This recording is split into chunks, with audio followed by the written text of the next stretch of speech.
형 데이터베이스를 위한 데이터 모델링 수업을 시작하겠습니다. 자, 지금부터 이 데이터 모델링이 어떤 순서로 일반적으로 진행되는지를 좀 소개해드리고, 또 우리 수업도 이제 그 순서에 따라서 수업이 진행될 거기 때문에 우리 수업에, 또 우리 여행의 계획을 한번 세워봅시다. 자, 우선 이런 순서로 진행을 하게 됩니다. 그 중에 이제 첫 번째인 업무 파악부터 간단하게 소개를 좀 해드리면, 가장 중요한 얘기라고 할 수 있죠. 우리가 하려고 하는 그 일이 뭐냐라는 것을 여러분에게 그것을 의뢰한 사람과 잘 협력해서 알아내야 됩니다.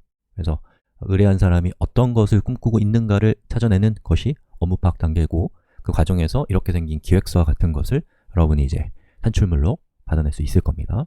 자, 업무 파악이 끝났으면 이제 그것을 우리가 최종적으로 데이터베이스에 옮기기 위한 첫 단계로서 현실의 업무를 뜯어내서 공중부양시켜서 거기에서 이제 개념을 찾아내는 거예요. 그게 뭐냐? 개념적 모델링이라고 하는 건데요.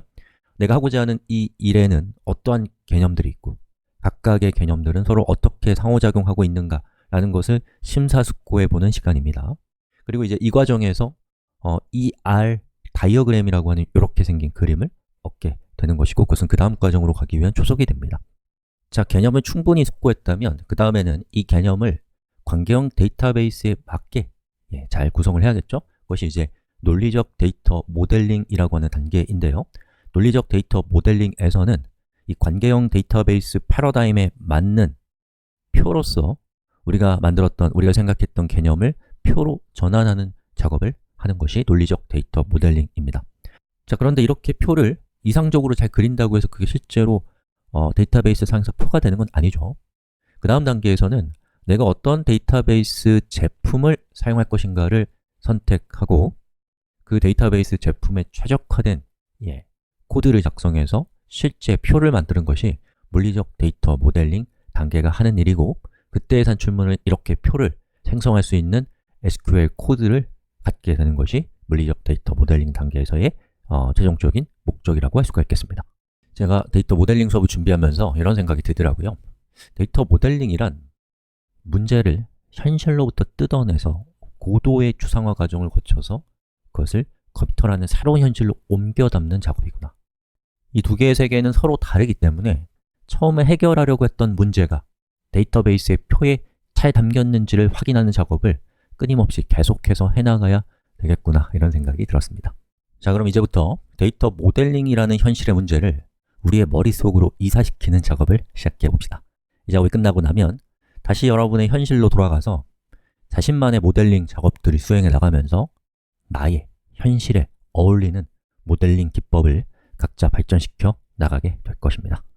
자, 준비하시고 우리 시작해 봅시다. 자, 우리가 데이터 모델링을 할 때 제일 먼저 해야 될 것은 당연히 업무를 파악하는 거예요. 업무 파악을 못했는데 제대로 된 테이블을 만들 수는 없겠죠. 컴퓨터공학이 해결하는 문제는 크게 두 가지인 것 같아요. 하나는 컴퓨터 자체의 문제를 해결하는 것이고, 다른 하나는 현실의 문제를 해결하는 겁니다. 전자는 예를 들어서 우리가 데이터베이스를 만든다, MySQL, 오라클을 만드는 사람이다. 그럼 이 사람은 이제 컴퓨터 자체의 문제를 해결하는 사람이고요. 그리고 이제 후자는 데이터베이스를 통해서 현실의 문제를 해결하는 사람일 겁니다. 인터넷 뱅킹 시스템을 만든다든지, 아니면 자기가 생각하고 있는 아이디어를 구현한다든지. 여러분이 후자에 있는 사람이라면 단지 컴퓨터를 잘 이해하는 것만으로는 부족해요. 해결하려고 하는 문제를 컴퓨터라는 강력하고 안 똑똑한 기계에게 설명할 수 있을 정도로 업무를 이해해야지만 우리는 컴퓨터 프로그램을 만들 수가 있으니까요. 자, 그러기 위해서는 그 분야의 실무자들과 정확하게 소통하는 것이 중요합니다. 문제는 실무자들도 그 분야에 대한 정확한 이해가 있다기보다는 그냥 익숙해져서 일을 잘하는 것일 수 있거든요. 이해를 했다면 설명도 할 수 있어야 됩니다. 하지만 일은 잘하지만 설명은 못한다면 그것은 이해를 하기도 전에 익숙해져 버리고 덮어버린 거예요. 제가 생각하기에는 그게 나쁜 게 아니고요. 실제로 우리는 그렇게 일에 익숙해지잖아요. 그런데 이제 문제는 익숙함만으로는 컴퓨터를 다룰 수 없다는 거죠. 컴퓨터는 하나하나 컴퓨터가 해야 될 일을 정확하게 이해해줘야 동작하는 기계니까요.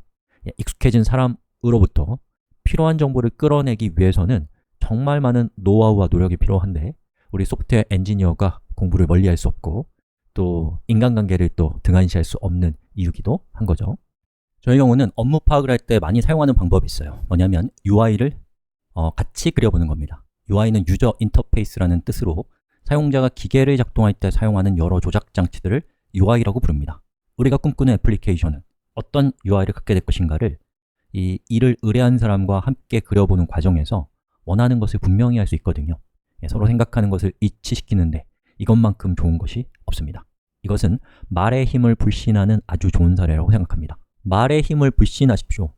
말의 진의를 불신하라는 것이 아니에요. 말의 기능을 불신하라는 말입니다. 말을 불신할수록 말의 신뢰성은 높아집니다. 군대 갔을 때 일이 생각이 나네요. 저희 이제 상급자들이 복명복창을 엄청 강조하더라고요. 그때는 왜 그래야 되는지 알지 못했기 때문에 뭔가 좀 굴욕적이었어요. 누구도 저한테 왜 복명복창을 해야 되는지 설명해 주지 않더라고요. 단지 군기를 증명하는 역할밖에는 없어 보였습니다. 그러다가 제가 이제 제대를 하고 사회생활을 하다가 어느 날 문득 이상하게 그때가 생각이 나면서 왜 군대에서는 복명복창을 하는지를 스스로 알게 됐거든요. 제가 생각하기에 복명복창은 대표적인 불신의 기술이었습니다. 내가 한 말을 상대가 잘 이해했는지를 크로스 체크하는 거죠.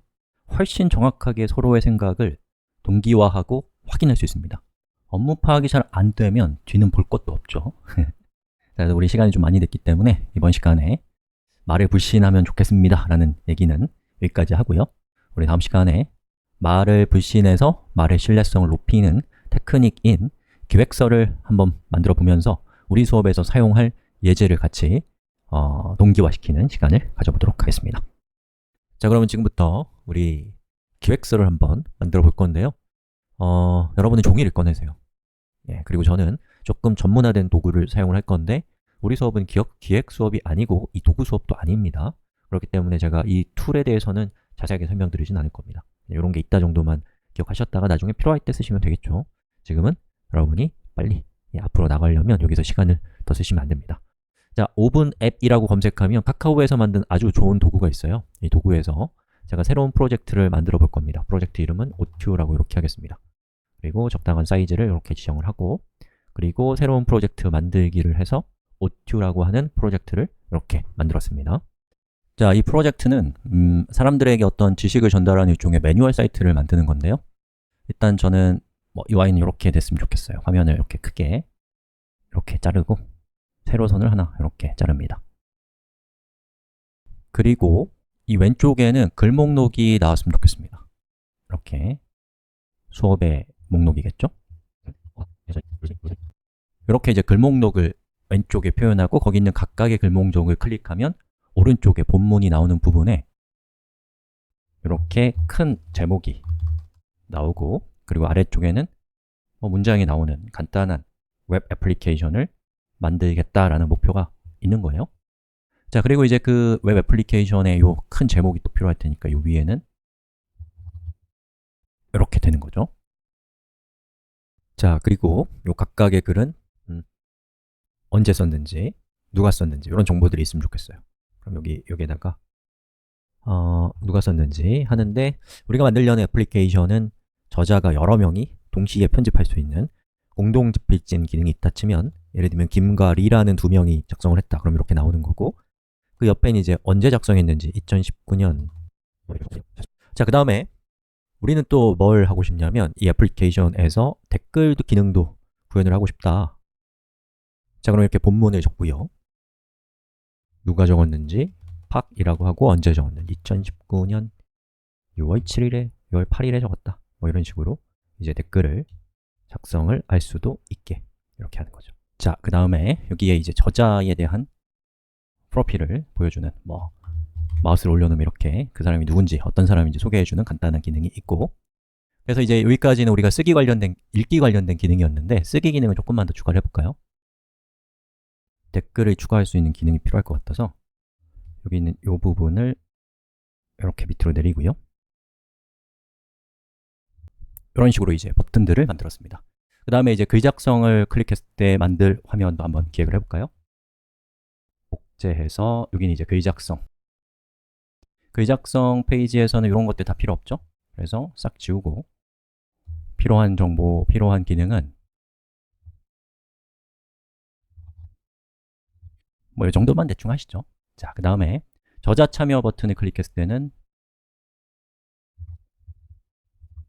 이렇게 되면 되겠죠. 물론 여기서 더 자세히 들어갈 수도 있겠지만 우리 수업은 기획 수업 아니고 웹 애플리케이션을 만드는 수업도 아닙니다. 그냥 제가 여러분들한테 보여드리고 싶은 것은 앞으로 우리가 사용하게 될 예제가 무엇인가 라는 것을 우리가 서로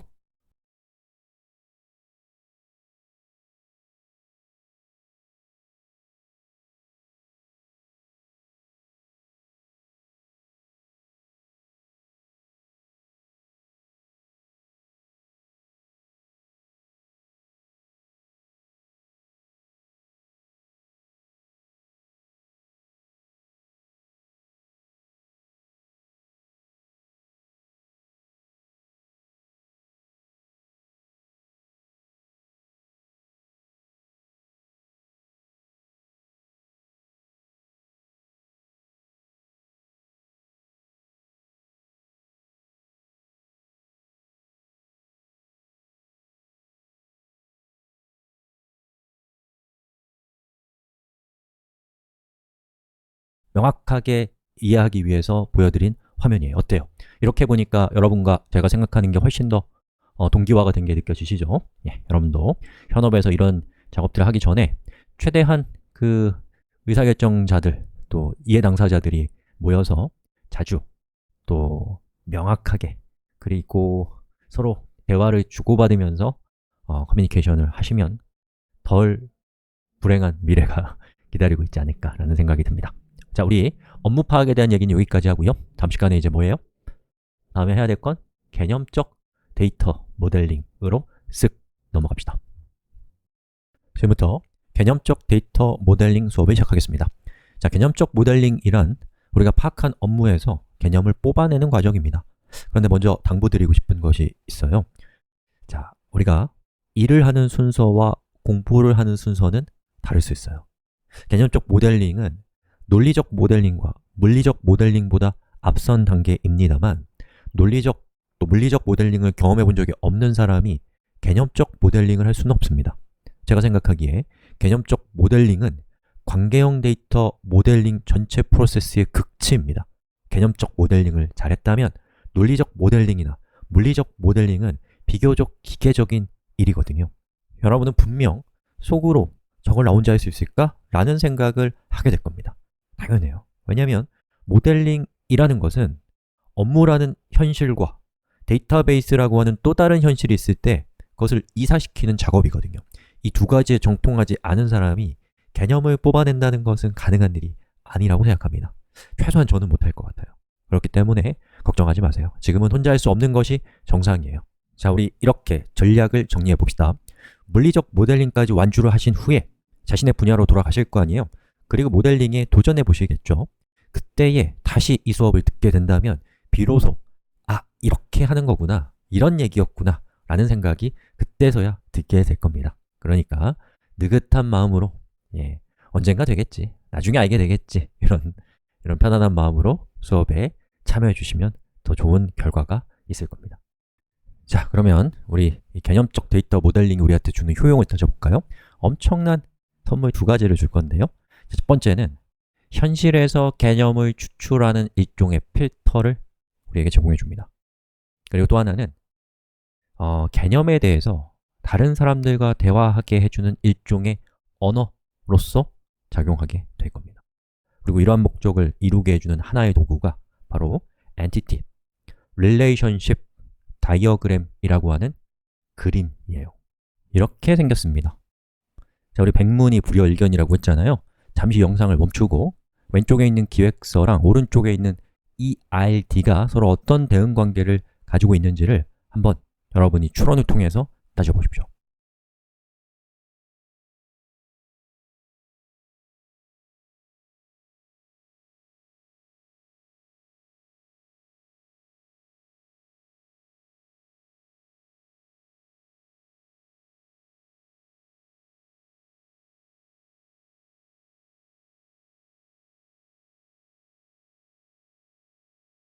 자, 따져보셨나요? 우리는 배우지 않고도 알아낼 수 있는 능력을 가지고 태어났잖아요. 그죠? 예. 자, 현실은 믿을 수 없을 정도로 복잡합니다. 작은 세포 하나 안에도 무한히 많은 일이 일어나고 있을 테니 말 다 한 거죠. 이렇게 지옥 같은 현실에서 개념을 뽑아내는 것은 무척이나 어려운 일이에요. 그렇다면 만약에 현실을 간단하게 바라볼 수 있는 파인더와 같은 것이 우리에게 있다면 얼마나 도움이 될까요?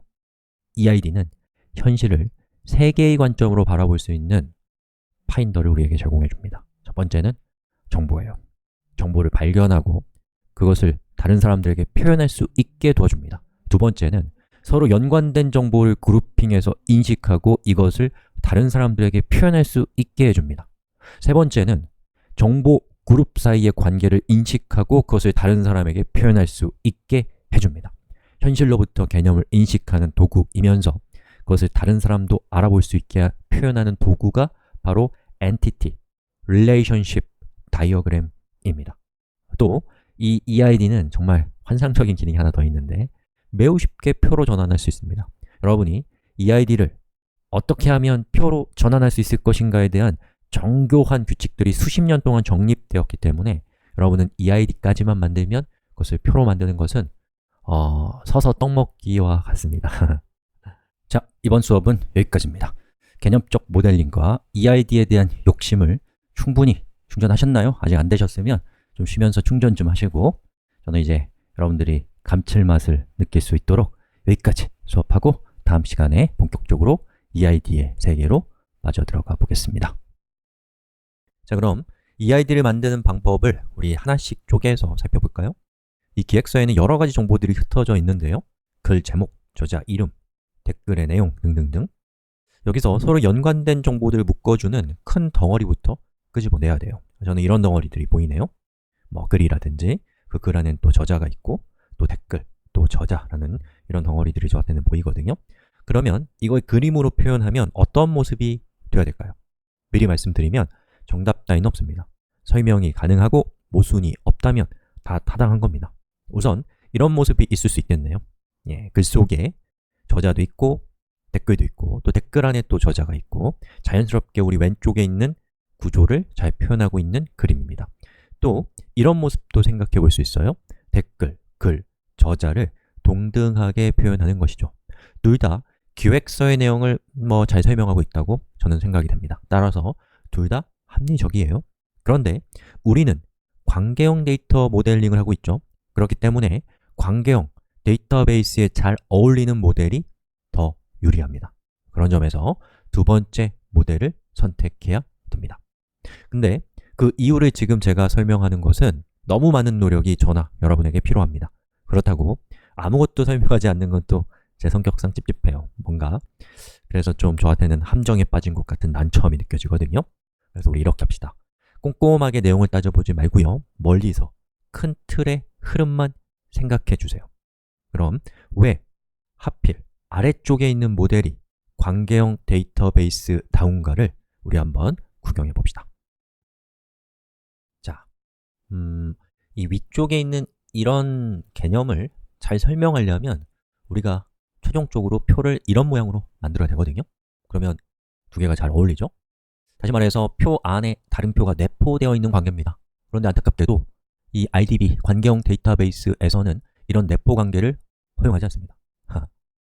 이건 불가능하니까 이렇게 할 수는 없는 거예요. 그럼 이제 얘가 우리가 하려고 하는 것에 잘 어울리지 않는다는 시그널이 이제 시작이 되는 거죠.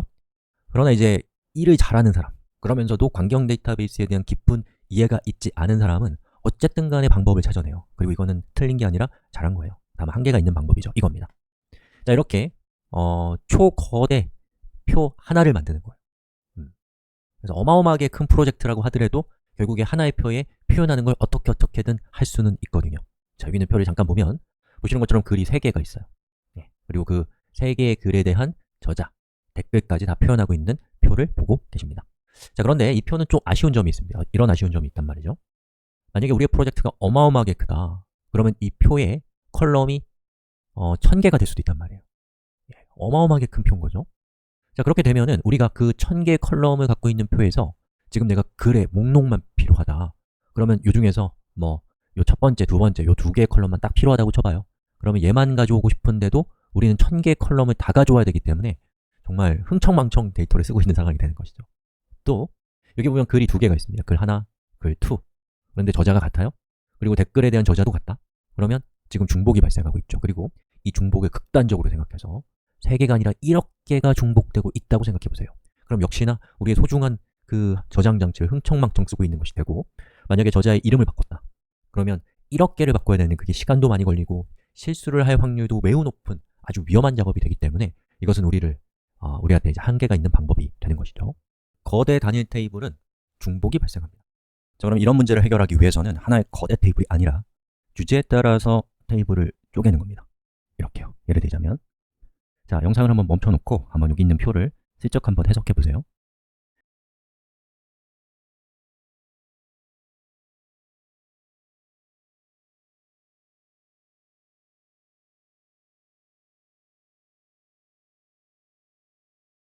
자, 보시는 것처럼 저는 글, 저자, 댓글 이렇게 표를 쪼갰습니다. 그리고 여기 잘 보시면은 여기 저자 아이디가 1번이죠. 그리고 여기 글이 3개가 있는데 글 3개 모두 저자 아이디가 1번이라고 적혀 있는 것은 글 3개 모두 저자 아이디 1번인 이 사람이 작성한 글이다 라는 그런 뜻인 거예요. 모두가 이렇게 가리키는 거죠. 그리고 댓글도 마찬가지로 여기 있는 아이디 값이 둘 다 1이면 이 1번 모두가, 자, 첫 번째, 두 번째 댓글 모두가 1번 사람이 작성한 글이다. 그리고 여기 있는 2번은 다른 사람이 작성한 글이다 라는 그런 뜻인 거예요. 자, 이렇게 우리가 표를 쪼개게 되면 첫 번째로 좋은 것은 일단은 주제에 따라서 그 속성들, 주제에 따라서 데이터를 그룹핑할 수 있다. 진짜 가장 중요한 의미죠. 자, 그 다음에 두 번째로는 이렇게 쪼개놨기 때문에 우리가 만약에 글에 대한 정보만 필요하다. 그러면 글을 담고 있는 표만을 조회하는 걸 통해서 컴퓨터의 자원을 아낄 수 있다는 겁니다. 그리고 또 하나, 잘 아실 수도 있겠지만 무엇보다도 중요한 특징 중에 하나는 바로 조인입니다. 우리가 글과 저자 이렇게 따로따로 들어가는 것이 아니라 이 글은 저자 누가 작성했는가, 그 저자의 이름, 그 저자에 대한 소개 이런 것까지 포함됐으면 좋겠다 라고 한다면 이런 식의 정보가 필요하겠죠. 그럼 이런 정보를 우리가 광경 데이터베이스에서는 이런 식의 조인이라고 하는 메커니즘을 통해서, 방법을 통해서 언제든지 필요할 때마다 순간순간 합성해낼 수가 있기 때문에 우리는 이 위쪽에 있는 이렇게 포함관계가 아니라 이 아래쪽에 있는 좀 더 평면적인 관계로 개념을 뽑아내는 것이 우리가 하려고 하는 광경 데이터베이스에 더 어울리는 방식입니다 라고 말씀드리고 이번 시간은 여기까지 하겠습니다. 자, 우리 이전 시간에 이런 내용을 살펴봤는데 우리는 댓글, 글, 저자를 앞서서 설명드렸던 그런 이유로 인해서 동등한 표로 표현할 수 있습니다 라고 구렁이가 담을 넘어가듯이 어영부영 설명하고 제가 넘어갔거든요. 저희 능력 부족입니다. 더 구체적인 설명은 제가 채우는 것보다는 여러분이 스스로 미래의 경험을 통해서 채워주셨으면 좋겠습니다.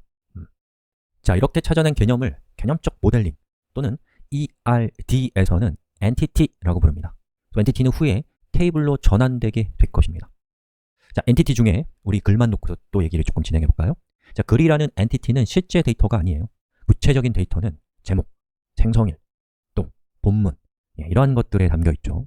바로 이러한 것들 중에서 이것을 그룹핑한 것이 여기에서는 글이라는 entity인 것이죠. 이렇게 그룹핑 되어 있는 거예요. 이렇게 구체적인 데이터를 영어로는 attribute, 한국어로는 속성이라고 합니다. 이것은 후에 표의 컬럼이 됩니다. 그런데 좀 의아할 만한 부분이 있죠. 왜 여기에 있는 저자의 이름, 또 댓글 이러한 것들은 글의 속성이 되지 않는가? 이거 우리가 이전에 살펴봤던 것과 동일한 내용이지만 한 번만 더 말씀을 드립니다. 만약 저자의 이름만 우리 시스템에 필요하다면 저자의 이름은 속성이 되면 돼요. 하지만 저자 이름뿐만 아니라 이 저자에 대한 자기소개, 가입일과 같은 정보가 필요하다면 저자는 이름, 소개, 가입일과 같은 속성을 포함하는 엔티티가 되는 거예요. 우리 비유 한번 해볼까요? 엔티티를 디렉토리, 그리고 어트리뷰트를 파일이라고 한번 비유해보면 엔티티란 파일만 담을 수 있고 자식 디렉토리는 담을 수 없는 제한적인 디렉토리다. 다른 디렉토리를 품을 수 없는 평면적인 디렉토리다 라고 생각해 보셔도 좋을 것 같다고 어영부영 설명하고 쓱 넘어가겠습니다. 자, 우리 이번에는 관계에 대한 얘기를 좀 해볼까요? 엔티티들 간의 관계입니다. 자, 저자와 글과 댓글은 서로 복잡 미묘한 관계를 가지고 있습니다. 한번 따져볼까요? 글과 저자는 서로 쓴다 라는 관계를 가지고 있습니다. 글과 댓글은 어때요? 서로 소속 관계를 가지고 있고요. 또 댓글은 저자와 글을 쓴다 라는 관계를 가지고 있습니다. 이렇게 연관성을 표현해 준 것을 relation, 즉 관계라고 표현하고요. 그리고 우리가 나중에 논리적 데이터 모델링으로 가게 되면 표에서는 기본키, 또 외래키라는 형태로 이 관계가 표현되게 됩니다. 그리고 이렇게 저장된 데이터를 기반으로 우리가 조인을 통해서 동적으로 이 테이블들을 연결하게 될 거예요. 기타 복잡한 얘기들은 우리 실습에서 살펴보면 좋을 것 같습니다. 자, 정리합시다. 개념적 데이터 모델링은 개념에 집중하고 데이터베이스 패러다임으로부터 거리를 두고 있기 때문에 용어가 실제 데이터베이스 제품들과는 달라요. 각각의 용어가 나중에 무엇이 될지를 정리하고 이번 영상은 마무리를 하도록 하겠습니다. 그래서 entity라는 것은 테이블이 될 거예요. 자, attribute라고 하는 것은 컬럼이 될 거예요. relation은 PK, primary key, FK, foreign key가 될 겁니다. 그리고 그 다이어그램 상에서는 표현되지 않지만 이런 설계 같은 걸 할 때 당연히 자주 얘기 나오는 표현이 행에 대한 얘기겠죠. 행을 tuple이라고 부릅니다. 여기까지 하겠습니다.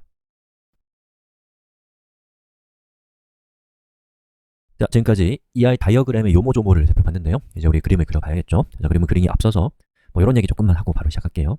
자, 저는 애플리케이션을 하나의 건물이라고 한번 비유를 한번 해볼게요. 그렇다면 UI는 옥상이고 또 데이터베이스는 지하라고 이야기하고 싶습니다. 자, UI와 이 데이터베이스 사이의 일을 원인과 결과의 관점에서 한번 생각해 볼까요? 자, 정보를 입력하는 UI가 원인이 되어서 데이터베이스의 데이터를 변경하는 결과를 낳습니다. 또 데이터라는 원인에 의해서 UI의 내용이 표시되는 결과를 낳죠. 즉, 사용자가 마주하는 UI와 컴퓨터에 저장되는 데이터는 서로 원인과 결과의 관계에 있다고 할 수 있습니다. 이 원인과 결과를 번갈아 가면서 순차적으로 점검하지 않는다면 좋은 모델링이 나오기 어려울 겁니다. 그런 점에서 기획자와 구현자가 다르다면 데이터 모델링까지는 최소한 함께 동행하는 것이 이상적이라고 생각합니다. 데이터 모델링은 기획에, 또 기획은 데이터 모델링에게 놓치면 안 되는 중요한 틈을 보여주는 것 같거든요. 자, 우선 기획서를 봅시다. 제일 먼저 해야 할 일은 기획서에서 엔티티를 찾아내는 것입니다. 막막하죠? 그런데 말입니다. 사람은 본능적으로 연관된 데이터들을 그룹핑하는 탁월한 능력을 가지고 태어난다고 저는 믿거든요. 우리가 의식적으로 하려면 잘 안 되지만 무의식적으로 이미 하고 있는 거라는 얘기를 하고 싶어요. 자, 그러면 이건 저의 요령인데 읽기에서는 그것을 찾아내기가 어렵습니다. 하지만 쓰기 화면을 한번 볼까요? 자, 쓰기 화면을 보면은 저장이 이렇게 생겼고요. 그리고 글을 작성하는 화면이 이렇게 생겼고 댓글을 작성하는 화면은 이렇게 생겼습니다. 이렇게 쓰기 화면을 보면 우리가 표로 만들기에 아주 좋은 엔티티가 대체로 분명히 드러나더라고요. 쓰기 화면을 그대로 엔티티로 한번 옮겨보고 그 다음에 이제 그게 큰 무리가 없다면 쓰면 되고 그것이 이제 데이터베이스 표에 잘 어울리지 않거나 하면 수정하면 되는 거죠. 그럼 요거를 우리 ER 다이어그램으로 한번 옮겨볼게요. 자, 여러분 종이를 꺼내십시오. 그리고 저는 draw.io라고 하는 괜찮은 서비스를 이용할 건데요. 여러분은 지금 하지 마세요. 우리 수업은 ER 다이어그램 도구 수업이 아니잖아요. 지금은 그냥 최대한 빨리 시작할 수 있는 방법을 선택하십시오. 자, 일단은 제가 쓰고 있는 도구에서는 이런 도형들이 있어가지고 이 도형을 이렇게 드래그하면 되는데 여러분은 연필로 그리시면 되겠습니다. 자, 그래서 여기다가 제가 글 그래서 저자 댓글 이렇게 했고 그리고 적당히 위치를 저는 이렇게 배치를 할 겁니다. 이렇게 일단 삼자관계로 이렇게 해놓을게요. 그러면 이제 엔티티를 만든 겁니다. 자, 그러면 엔티티 추출하는 것까지 여기까지 했으니까 우리 다음 시간에는 뭐 해야 돼요? 엔티티에다가 이 필요한 속성들을 정해보는 걸 다음 시간에 해보겠습니다. 자, 우리 이번 시간에는 이제 속성을 정의를 해야 되는데요. 속성은 각각의 엔티티에 소속이 되는 거죠. 소속 관계는 우리가 그 작성을 통해서 쉽게 파악할 수 있습니다. 여기 보시면 제목, 본문, 이 속성이다 라고 되어 있는데 저자 목록 같은 경우는 직접 입력하는 것이 아니라 저렇게 셀렉트 박스인 것은 저자 목록이 좀 더 복합적인 속성이라서 별도의 엔티티로 독립해 나갔다라는 그런 뜻일 수 있는 것이죠. 그래서 저자는 이제 속성이라기보다는 나중에 릴레이션을 통해서 연결해야 됩니다. 자, 그리고 또 하나는 쓰기만으로는 좀 부족한 것은 여기 보시면 읽기에 보면 여기에 이렇게 언제 작성됐는지에 대한 작성일에 대한 정보도 우리의 시스템을 필요로 해요. 그러면 엔티티의 속성으로 날짜 정보까지도 있어야겠죠. 저자, 아니죠. 제목, 본문, 날짜까지 우리 한번 정의를 해보겠습니다. 자, ER 다이어그램에서 속성은 원을 사용합니다. 그래서 저는 원을 하나 만들었고 이 원이 좀 크기 때문에 조금 크기를 조정을 한 다음에 지금 제가 필요한 속성이 3개거든요. 카피를 3개를 하겠습니다. 3개를 했고요. 각각의 적당한 이름을 붙일게요. 그리고 배치를 좀 하겠습니다. 그 다음에 여기 있는 이 속성들이 서로 같은 엔티티의 식구들이라는 것을 보여주기 위해서 그 연결을 시켜야 되는데 제가 쓰고 있는 도구에서는 이렇게 적당한 사이드를 선택해서 드래그하면 한 번에 쉽게 연결할 수 있는 아주 신통한 기능을 가지고 있어요. 이 정도면 될 것 같아요. 자, 그 다음에 이제 저자에 대한 정보는 이제 우리 시스템은 이름과 자기소개가 필요한데 또 시스템을 보니까 이렇게 가입일도 필요로 하네요. 그럼 가입일 정보까지 같이 해서 후다닥 추가를 해보겠습니다. 자, 이렇게 그 속성의 이름을 정했고 연결을 시켜볼게요. 됐습니다. 자, 그 다음에 이제 댓글을 작성하는 부분을 이제 볼 건데요. 댓글은 제목이 필요 없죠. 내용이 있고, 여기 제가 잘못했네요. 앞에 있는 수업도 다 망가졌겠는데요. 여기다 이제 그 작성한 사람의 작성자 명을 이렇게 적으면 되는데, 만약에 우리가 그냥 사용자 이름을 익명이라기보다는 로그인 같은 거 필요 없이 그냥 받는다. 그럼 이렇게 하면 되겠지만, 우리가 기존에 가입되어 있는 저자들만이 댓글을 작성할 수 있게 하고 싶다. 그러면 이제 얘는 또 어떤 식으로 해야 돼요? 우리 이전에 글 작성할 때 썼던 이런 그 셀렉트 박스로 바꾸는 게 맞겠죠. 자, 이렇게 바꿨습니다. 이렇게 보시는 것처럼 우리가 그 모델링을 하게 되면은 모델링이 UI를 검증하는, 또 UI가 모델링을 검증하는 이 교차 검증이 가능하기 때문에 이 두 가지를 같이 번갈아 가면서 살펴보는 것이 굉장히 유익합니다. 그래서 기획서를 만드는 선수와 모델링을 하는 선수가 같이 한 사람이면 좋겠지만 한 사람이 아니라 이제 서로 역할이 다르다면 같이 머리를 맞대고 상대 쪽에 대한 적당한 그 지식과 경험을 가지고 서로 간에 이 도움을 주고받으면서 하면 훨씬 더 결과가 좋지 않을까요? 자, 이렇게 해서 우리 한번 또 표를 EID 다이어그램을 만들어 봅시다. 본문과 작성일에 대한 정보를 속성을 추가하겠습니다. 그리고 연결할게요. 자, 이렇게 해서 우리 그 중요한 부분들인 엔티티와 그 엔티티에 속해 있는 주요한 속성들을 이렇게 정의를 했습니다. 그럼 이번 시간은 여기까지 하도록 하겠습니다. 자, 우리가 속성을 정의했으면 이제 뭘 해야 되냐면 엔티티에 있는 속성 중에서 대표 선수를 뽑아야 돼요. 즉 식별자를 찾아서 지정을 해주셔야 됩니다. 국가는 국민을 주민번호로 식별하고 자동차는 자동차 번호가 있고 웹사이트는 도메인 이름이 있습니다. 이러한 것들을 우리가 식별자라고 하는데 식별자가 하는 일은 뭐예요? 원하는 대상을 정확하게 타겟팅하는 것이죠. 그래야 그 대상에 대해서 정확하게 어떠한 일을 할 수 있으니까요. 그럼 식별자가 되기 위해서 가장 중요한 것은 무엇인가요? 그 대상을 제외한 누구도 같은 값을 가지고 있으면 안 되는 겁니다. 저의 주민등록번호가 예를 들어서 1이다. 그러면 국민 중에 누구도 1이라는 값을 가지고 있으면 안 되는 거잖아요.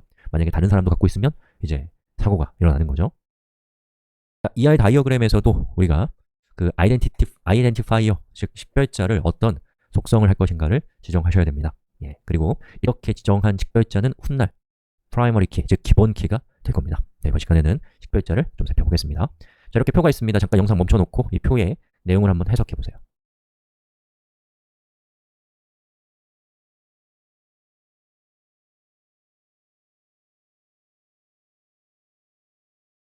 자, 그리고 여기 있는 이 표를 보면은 식별자로 사용될 수 있는 컬럼이 있고 사용될 수 없는 컬럼이 있습니다. 없는 것부터 볼까요? 자, 이름은 동명이인이 있을 수 있잖아요. 그러니까 쓰면 안 돼요. 도시, 이거는 뭐 그 도시에 사는 사람이 어마어마하게 많을 테니까 얘는 식별자로 쓸 수가 없습니다. 그렇다면 이 두 개는 쓸 수가 없는 거고요. 자, 그 다음에 앞에 있는 이메일. 여러분이 만드는 시스템이 이메일이 다르다면 그 사람은 각각 다른 사용자를 주겠다 라고 하면 이메일을 식별자로 쓸 수 있습니다. 하지만 뭐 정부에서 운영하는 시스템이라고 한다면 한 사람이 여러 개의 이메일을 가질 수 있기 때문에 그런 경우는 이메일을 또 식별자로 쓸 수는 없을 수도 있습니다. 그럼 이제 뭐 주민등록번호 같은 그러한 것을 식별자로 쓸 수가 있겠죠. 그런데 이것도 저것도 뭐 마땅치 않다. 그러면 행이 추가될 때마다 자동으로 1씩 증가시켜서 중복되지 않는 값을 부여하는 것을 통해서 식별자를 제공해 줄 수도 있어요. 이러한 식별자는 우리가 뭐라고 하냐면 자연스럽게 만들어진 식별자가 아니라는 뜻에서 인조 키라고 부르는데 뭐 그런 용어가 중요한 건 아닙니다. 자, 아무튼 그래서 이제 여기 우리가 갖고 있는 이 테이블에서 식별자가 될 수 있는 후보들은 이렇게인데 이런 걸 뭐라고 하냐면 캔디데이트 키라고 부릅니다. 그리고 이 후보 키 중에서 우리가 선택한 식별자가 유저 언더바 id라고 한다면 걔를 이제 뭐라고 하냐면 이제 기본 키, 영어로는 프라이머리 키라고 부르고 기본 키가 아닌 다른 친구들은 대체 키, 얼터네이트 키라고 부릅니다. 그리고 이 얼터네이트 키들은 나중에 성능 향상을 위해서 프라이머리 키는 아니지만 세컨더리 인덱스라고 하는 것을 걸기에 아주 좋은 친구들이 됩니다. 자, 그리고 조금 특수한 경우로 중복키, 컴포짓 키라고 하는 것이 있거든요. 이 중복키라고 하는 것은 여기 있는 표를 잠깐 한번 해석해 보시죠. 자, 이 표는 부서별 직원 명단이라는 표예요. 즉, 어떠한 부서가 있다. 1번이라는 부서가 있다면 그 부서에는 1번, 4번을 갖고 있고 2번, 4번을 갖고 있는 2명의 직원이 포함되어 있는 거죠. 그리고 여기 보시면 한 명의 직원은 여러 개의 부서에 속할 수도 있잖아요. 요건 이제 그런 뜻이에요. 다른 부서에 1번이 또 속해 있는 겁니다. 그래서 여기 있는 이 표의 경우에는 여기 있는 직원 번호만으로는 행을 식별할 수 없어요. 부서 번호만으로도 행을 식별할 수 없습니다. 부서 배정일은 말할 것도 없고요. 자, 이런 경우에는 직원 번호와 부서 번호 이 두 가지를 합쳐서 식별할 수 있는데 이러한 식별자를 중복키, 컴포짓 키라고 부릅니다. 자, 우리가 만든 요 엔티티들을 가만히 살펴보면 글부터 한번 볼까요? 자, 글의 경우에는 제목, 작성일, 본문이 있는데 이 중에 어떤 것도 식별자가 될 수 있는 것이 안타깝게도 없네요. 자, 그런 경우에는 우리가 어떻게 한다고요? 자연스럽게 프라이머리 키가 될 수 있는, 자연스럽게 식별자가 될 수 있는 속성이 없기 때문에 인조, 그 대리 키라는 것을 만들어서 뭐 이런 식으로 글, id 이렇게 하고 나중에 이제 여러분이 실제로 데이터베이스에서는 오토 인크리먼트 또 시퀀스 이런 것들을 이용해서 다른 것과 중복되지 않는 일련 번호를 만드는 방법을 이제 사용을 하시게 되겠죠, 나중에. 자, 이렇게 우리가 그 프라이머리 키를 지정했다면 얘가 프라이머리 키라는 것을, 얘가 식별자라는 것을 쉽게 이해할 수 있도록 밑줄을 쳐주시면 됩니다. 이렇게요. 그럼 딱 보면 밑줄이 있으면 얘가 그 프라이머리 키, 즉 식별자구나 라는 것을 알 수가 있어요. 자, 여기는 이것도 마찬가지. 딱히 식별자가 될 만한 자연스러운 키가 없기 때문에 제가 여기에다가 또 댓글 id라고 이렇게 하고 밑줄 긋고 그리고 연결을 시킬게요. 자, 여기도 마찬가지네요.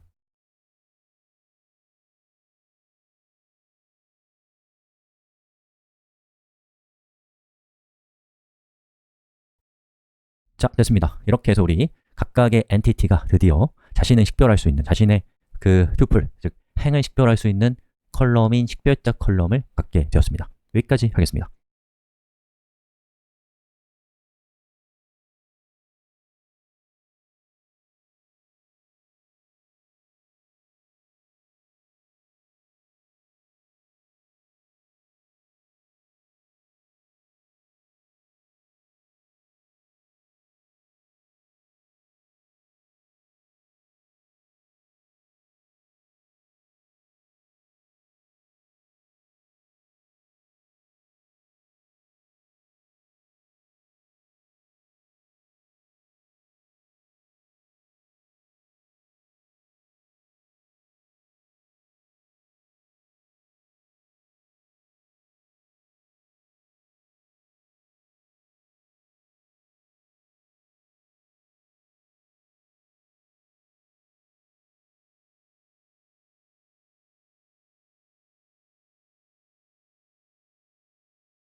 자, 그 다음에